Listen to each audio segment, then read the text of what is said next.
nk'uko ikigo gishinzwe kurwanya no gukumira indwara CDC kibitangaza. Buri mwaka abarenga 795 muri Amerika barwara stroke, indwara yo mu bwonko iterwa n'uko imiyoboro ijyana umwuka wa oxygene n'izindi ntungamubiri ku bwonko yazibye.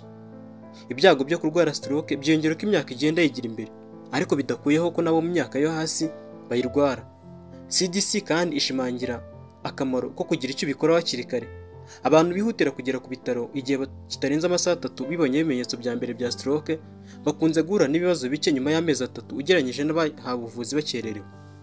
Hano hari ibimenyetso biranga umuntu ufite stroke. Ikimenyetso cya mbere ni ukugagara ibice bimwe na bimwe by'umubiri.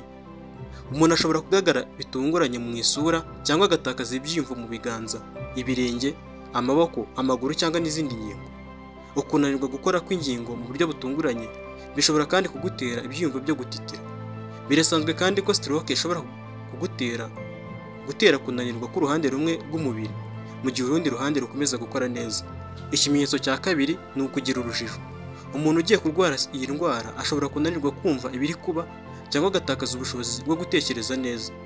Iyo mwitegereje neza ubona urujijo ku maso ye, yananiwe gufata ibyemezo. Ikimenyetso cya gatatu ni ugusobanukirwa bigoranye. Nubwo bijya gusa n'urujijo, umuntu ufite iki kibazo ashobora kugira ingorane mu gusobanukirwa imvugo, ururimi cyangwa imibare. Uyu muntu uzamubwirwa no kuzunguza umutwe ahakana cyangwa avuga bike cyangwa akumva atari hamwe. Ikimenyetso cya kane ni ukubabara umutwe bikabije. Umuntu ashobora kugira ikibazo cyo kuribwa umutwe bikabije cyangwa mu ijosi mu buryo butunguranye. Ibi bibaho nta mpamvu izwi ibiteye kandi bikaba ku bantu badafite amateka yihariye yo kurwara umutwe. Impamvu ya gatanu ni ugutakaza ubushobozi bwo kuguma hamwe. Umuntu ashobora kugira ikibazo cyo guhagarara, kugenda cyangwa ntashobore kuva ahari na gato. Uyu ashobora kuzungera cyangwa agafata ibintu bihagaze kugira ngo ashobore gukomeza guhagarara. Ikimenyetso cya gatandatu ni ukuzungera. Uyu muntu akunda kumva acitse intege, adakomeye cyangwa nk'icyumba arimo kizunguruka. Ikizamukwereka ni uko adashobora guhagarara neza cyangwa agahora afashe ku mutwe. Ikimenyetso cya karindwi ni uguhindagurika mu mirebere. Uyu muntu ashobora kuba atabona neza cyangwa afite ikibazo mu ijisho rimwe cyangwa mu maso yombi, ndetse usanga atagishoboye gusoma.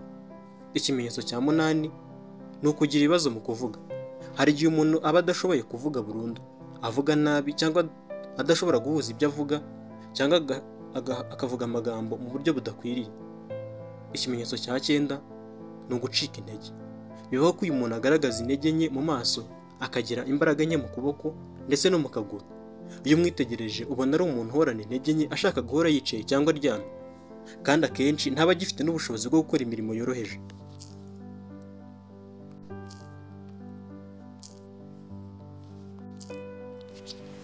Habaho amoko 3 ya stroke. Ubwoko bwa mbere ni ubwitwa ischemic stroke. Ubu nibwo bwoko rusange bukunze kuboneka kuri benshi. Bukaba buterwa no kwifunga cyangwa kugabanuka cyane kw'imijyana y'amaraso mu bwonko, bityo amaraso ahagera akagabanuka, ingiramubiri z'ubwonko zigatangira gupfa. Ubwoko bwa kabiri ni hemorrhagic strokes.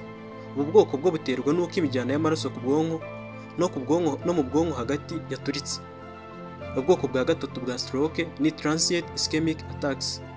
Ubu bwoko bwitwa kandi mini strokes, butandukanye n'ubwavuzwe haruguru kuko bwo buterwa no guhagarara kw'amaraso ajya mu bwonko igihe gito.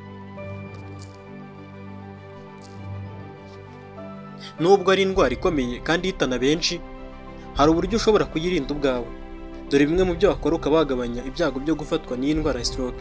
Icya mbere ni gukora imyitozo ngororamubiri bihoraho. Icya kabiri, mu byo ufungura ugomba kwibanda ku bishyimbo, utubuto duto ndetse n'imboga. Kugabanya inzoga unywa. Niba unywa cyangwa uri hafi y'unywa itabi, bihagarike. Mu byo kurya byawe gabanya ibinure ufata, isukari ndetse n'ibiryo biciye mu nganda.